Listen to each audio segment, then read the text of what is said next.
Grétar Áki Andersen, þjálfari ÍR-inga, hann hættur með liðið og það búið að vera mikil umræða það.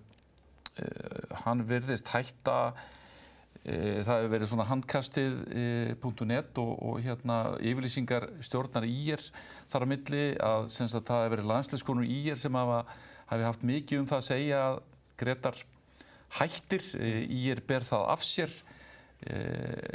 Þetta aldrei gott samt. Nei, þetta bara, og lítur bara einhvern veginn ekki nægilega vel út með, fyrstu fréttirnar að Grétar Áki sé hættum ÍR-liði eru bara vonbrigði fyrir mig, og bara hafa fylgst með ÍR-liðinu í vetur, voru nú bara við toppinn áramót, með markahæsta leikmaður deildarinnar, 3 landsliðskonur í desemberglugganum, ekki rétt sem er.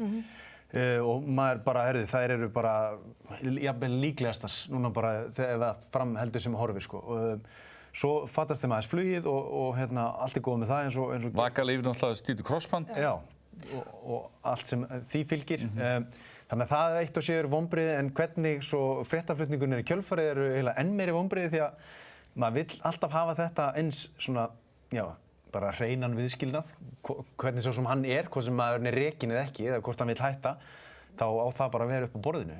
Ef að leikmenni vilja hann ekki, þá það bara þannig. Og það mun aldrei ganga, ef að leikmenni vilja ekki hafa þjálfarann í liðinu, þá mun það aldrei ganga inn í næsta tímabil. Þannig að það var eins gott að segja þessu bara lokið. En að þetta séu svona, svolítið óútfylltar eyður í þessu aldrei gott.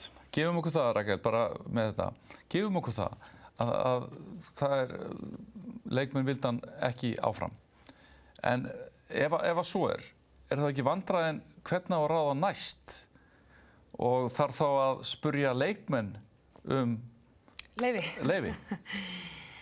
Nei, auðvitað þetta bara, eins og Vignir að segja, bara vand með farið og líklega bara erfitt samtal sem hefur átt sér stað þarna hjá ÍR-ingum. Varðandi næsta þjálfara, nei, auðvitað það bara stjórnarinnar að velja, en það gera það væntanlega bara út frá hagsmunum liðsins sjálfsögðu og ég gerir líka bara ráð fyrir að þeir starfið bara af heilindum og ég bara þykist algjörlega vita það að þarna bara gott fólk á bakvið þetta kvennalið sem hefur svo sannarlega gert góða hluti á þessum örfáum árum frá því að það átti að leggja niður liðið. Og hér eru þau að horfa fram á það að geta tekið þetta lið enn eitt skrefið, búin að taka eitt skref á þessu tímabili og það bara leiti núna að þjálfara, góðum þjálfara og það verður einhver góður sem tekur við.